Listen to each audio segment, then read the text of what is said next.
Hello and welcome into this week's edition of the Monster Energy NASCAR Cup Series Rewind Show right here on Racing News Now. As always, I'm your host, Garth Allen. Thank you once again for joining me today. If this is your first time catching a Racing News Now video, consider going down below and hitting that subscribe button and ringing the bell for notifications so you don't miss a thing going forward from RNN. On today's edition of the Cup Rewind, we're looking back at a wild, crazy, action-packed, exciting, all of the above, everything that it was hyped up to be. Bank of America Roval 400, the inaugural Bank of America Roval 400, 109 laps, 248.52 miles around the 2.28-mile Charlotte Motor Speedway road course, otherwise known as the Roval in Concord, North Carolina. We have a lot to get to in this one, so we're just going to get right into it. Caution flags on the day, 8 for 16 laps. These were full course cautions. There were other local yellows for different things that happened, but these were the full course cautions that came out on the day. First one at lap 15 for the 51 of Stanton Barrett getting into the wall in turn number 1. And that would be the end of the day for Stanton Barrett. Stage 1 concluded, lap 25. Your Stage 1 winner would be Kyle Larson. He had if not the best car on the day, one of the best cars, and looked to have a solid chance at the win until late. No incidents in stage number 2. That ended at lap 50. Your stage 2 winner would be Ryan Blaney. Then the third stage was when things got crazy. We were pretty tame through the first 2 stages, and then things got a little hectic in stage number 3, which was not very surprising. Caution at lap 60 for debris, then one at lap 67 for the 3 of Austin Dillon getting in the wall between the exit of turn 14, which is the turn 4 on the oval, into turn 15, which is the entrance into the chicane. That would be the end of Austin Dillon's playoff hopes. Lap 70, another caution for Aric Almirola and Chris Buescher getting together in turn number 5. That's in the infield portion of the Roval. Lap 103, Ricky Stenhouse kind of overshot turn 1 and got into the tires. That would set up a very crazy end of the race. Restart from that immediately back into caution at lap 105 as nobody pitted on this caution. So everybody's on old tires. This was the first time they had restarted all day on old tires.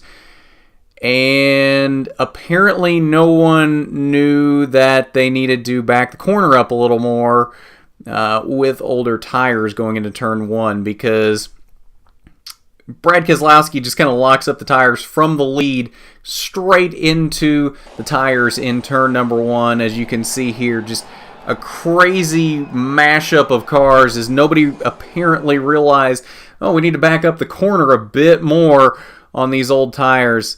Lots of cars involved in this one. The 2 of Brad Keselowski, the 42 of Kyle Larson, 21 of Paul Menard, the 6 of Trevor Bayne, 18 of Kyle Busch, the 8 of Daniel Hemrick, the 13 of Ty Dillon, the 10 of Aric Almirola, the 43 of Bubba Wallace, the 34 of Michael McDowell, the 12 of Ryan Blaney, 31 of Ryan Newman, the 7 of Ross Chastain. That set up a almost 15-minute red flag to clean everything up. Then we came back around for a 3-lap shootout to the finish. Martin Truex Jr. and Jimmy Johnson looked to be settling it among themselves until they got into the chicane on the final lap, coming to the checkered flag, and this happens.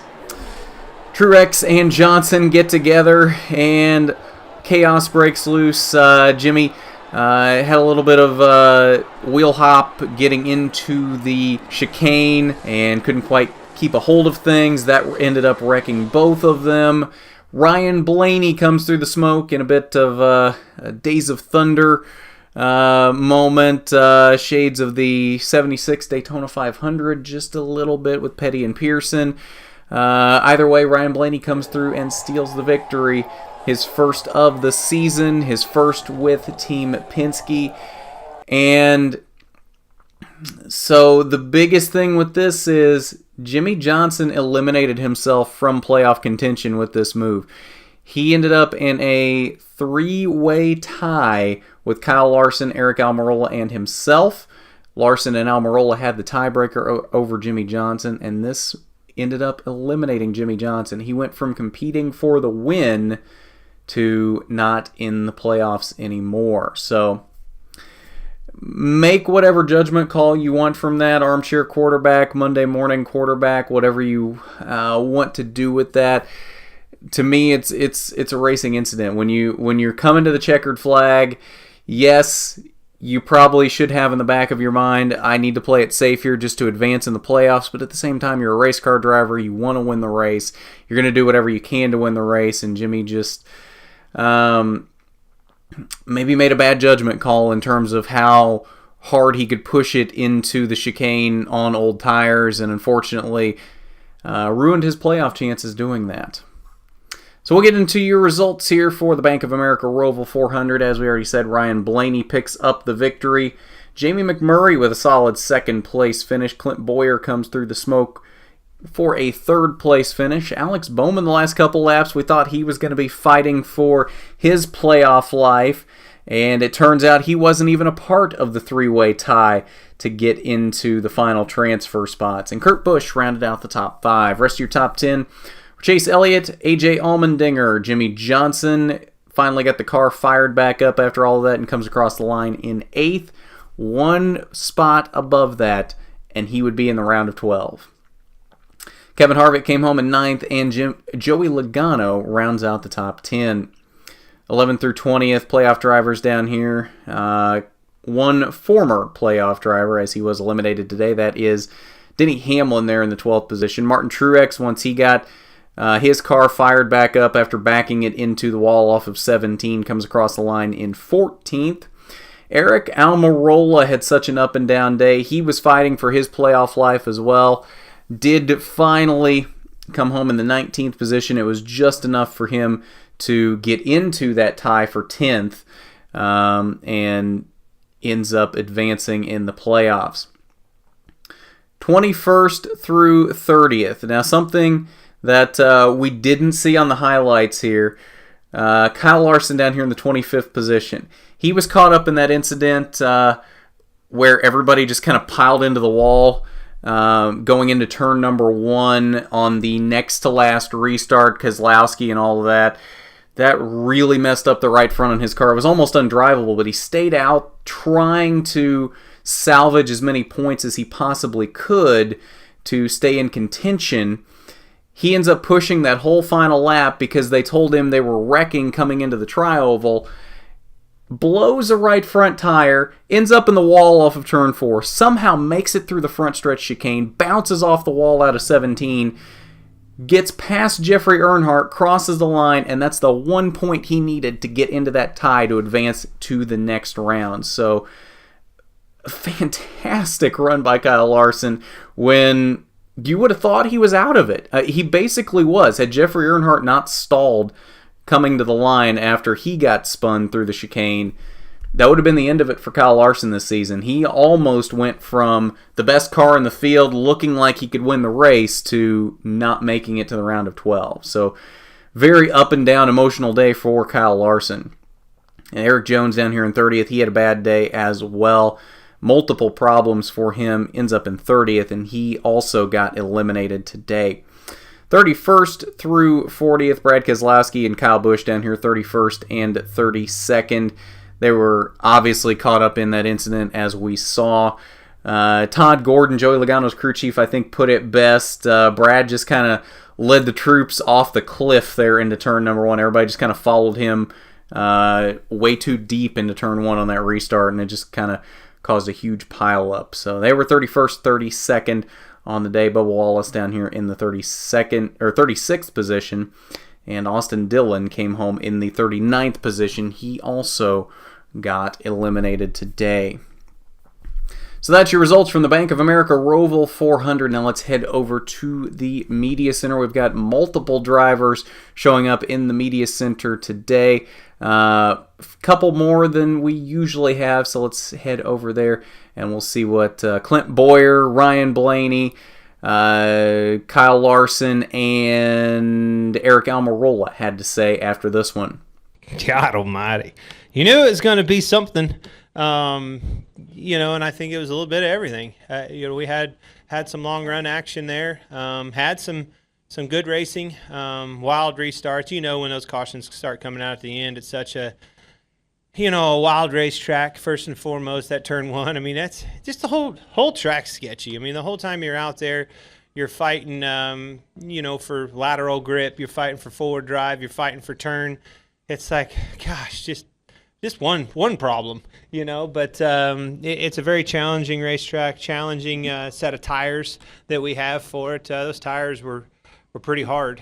And, and then track positions, everything. I mean, our day in particular is we knew we needed an opportunity. I knew this race was the opportunity. I just didn't know if we could capitalize on that opportunity. You knew some people were going to have trouble. You tried to make sure that you're not one of those people. We did a good job of bringing a fast race car, did a good job of qualifying well. That put us in a position to get those stage points and get ourselves at least in the dance floor, that first stage. But then you get behind. Then you're behind a little bit. Then, by the time I got back up through them, I had both fenders knocked in and hit a damn turtle once. And that's going to slow you down a little bit. I mean, it's just all product of being back in traffic and things like that.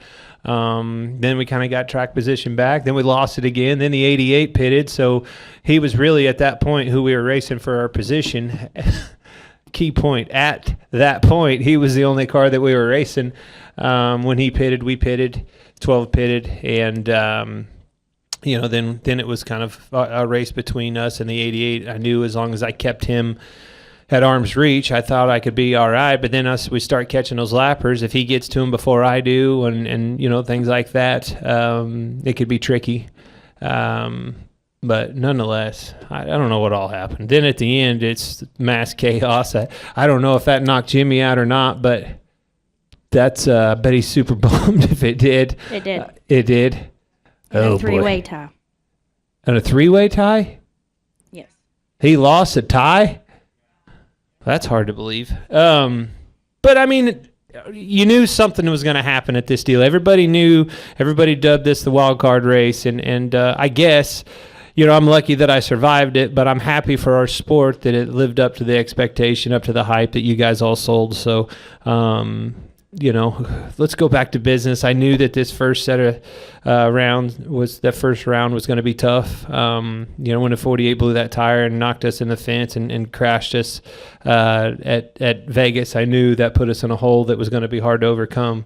Didn't have the Richmond that I thought we would, and then came here and going for it. There wasn't much sleep last couple of nights. The little one woke up at 5 a.m. and once you're up, you start thinking about this gremlin that's ahead of you today. There wasn't any more sleeping. I stood there and watched the sun come up, thinking about the chicane on the back straightaway. Thought about the chicane on the front straightaway. Thought about turn 8, how I was going to get off that. I hit the wall in turn 8. Thought about restarts and things like that. So. Now it's time to think about a cold beer because, my God, I want one. All right. Smoke and cars everywhere. Did you see what? And then I'm thinking, you go from, I think I'm in to, oh, well, don't hit one of these guys. What are they going to do? I was thinking I was pretty much thinking you were thinking the same thing, weren't you? I can't remember who it was backed up against the wall, but if he'd have put that in gear, he'd have smoked both of us. I was like, oh, please don't pull out. The sun either. The sun got you? How about the smoke? And both. And then just the fact that it happened, my eyes were pretty big. Just because I contributed, you don't have to make fun of what I said, all right? But we pretty much make fun of each other nonstop when we're around each other, and then he beat me, and I guess you did a good job. For you, that last couple of laps, you were. Yeah, you're still here. Is he good? Clint really wants to leave. Do we His have any attention additional span questions for Clint? Over. I did make mention about that cold beer. All right, Clint, you're good to go. They told me, so we got caught up in that wreck getting into turn 1. We were good right there. They told me I was good on points. And then Keselowski and Larson and all piled it in there, and the cars just came across the racetrack and blocked the track. I got stopped to keep from running into them, and the 43 car plowed into the back of me and drove me straight into the wreck. And I thought that was it. I thought that was the end of our day.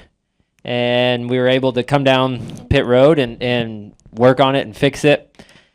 And our whole day was like that, man. The 24 blew a right front tire in the middle of oval 4, and I was behind him. And I was trying to go to the outside of him, and he kept coming up, and I smashed the wall and had to come and pit because we were going to blow a tire. We just battled adversity all day, and then that last restart, they told me I was minus 6 points and that I needed to go.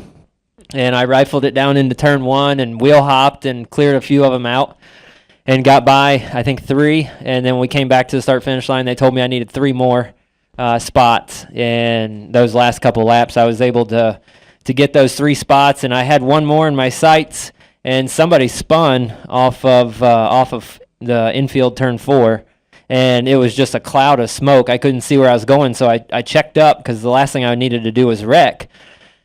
And almost got passed by the 19, and there was the car that I was getting ready to pass went through there wide open. I guess didn't have anything to lose, and I couldn't make up that ground. I couldn't get back to him, and so when we come back around, they told me I was tied, and it happened to be just good enough because of our finishes the last couple weeks at Vegas and Richmond. That was the tie break.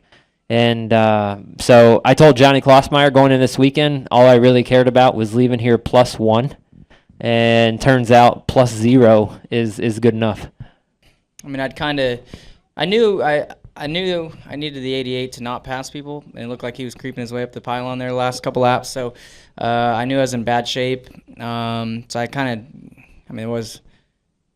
I guess you can say giving up, but I couldn't even drive my car. It was so bad, destroyed.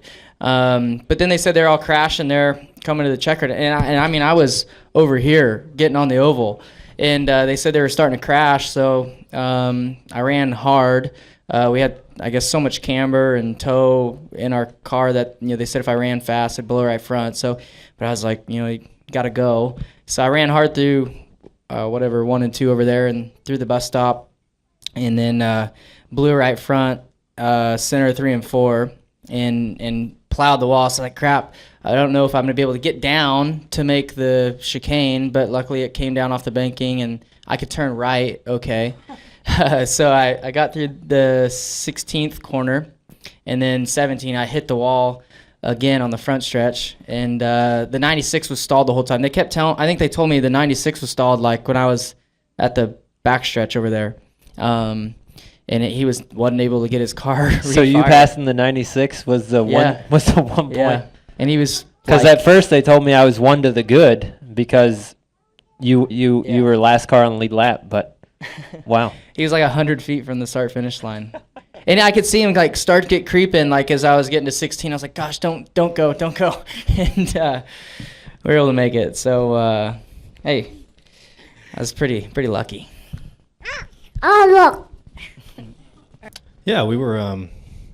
That's kind of one of the thoughts in the back of our head, and the strategy for the race was, really don't give up stage points and try to maximize on that side of it. And we did a really good job of the strategy of being able to win that second stage, and stretch it on fuel and win that stage. That was really big for us. That kind of set up our whole day. Even though we had to go to the back and pit again, we were able to kind of put ourselves in a spot to where towards the end of the day we were just racing the 88 and 14, and we were just riding, right in front or behind the 88, just because we didn't want to let him out of our sight. So when he pitted towards the end of the race, we pitted just to stay on the same strategy. Same with 14. But, we put ourselves in a spot to capitalize on something happening, and we did. But, really big to be able to win for Roger. Obviously that's not the way I'd want to do it. Obviously I want to go out and dominate the race. These whenever you win something like this, it's a weird feeling. I don't really want to call it an undeserved feeling, but it's just kind of an odd feeling, but we put ourselves in a good spot. But no, it was worked out for us. But yeah, when I was running third, I was just thinking about points. We were good on points, and I was just cool with riding around in third. But then that situation happened, and we happened to be there. You're a history buff. This race had shades of the last lap of the 1976 Daytona 500. thoughts there from the driver's seat, and what are you thinking as all of a sudden you see Truex and Jimmy start going every which way? Coming when I got out of the bus stop, I could still see them through the oval 3 and 4, and they were really close to each other. Jimmy was almost pushing him. I'm like, they might get physical here, and I don't know what happened. By the time I got to him, or by the time I was able to see something, Jimmy was sideways, and I'm sure they just tried to outbrake each other, and which can't blame them. They're going for a win, of course, and so when I was thinking they were kind of sitting there, I almost wrecked trying to get through the chicane as fast as I could, just because you're trying to make up time and try to seize the moment. But it was kind of just disbelief. I didn't really know what. You're just kind of shocked that something like that happens and that you're lucky to be in that spot. Luck has not been on our side very often, and sometimes you find a nut. But it was good to have happen. It just not good that happened. It just luckily it worked out for us. All right, so let's take a look at your playoff grid before we wrap up here tonight. As we mentioned, 4 drivers got eliminated today, those being Jimmy Johnson, Austin Dillon, Erik Jones, and Denny Hamlin.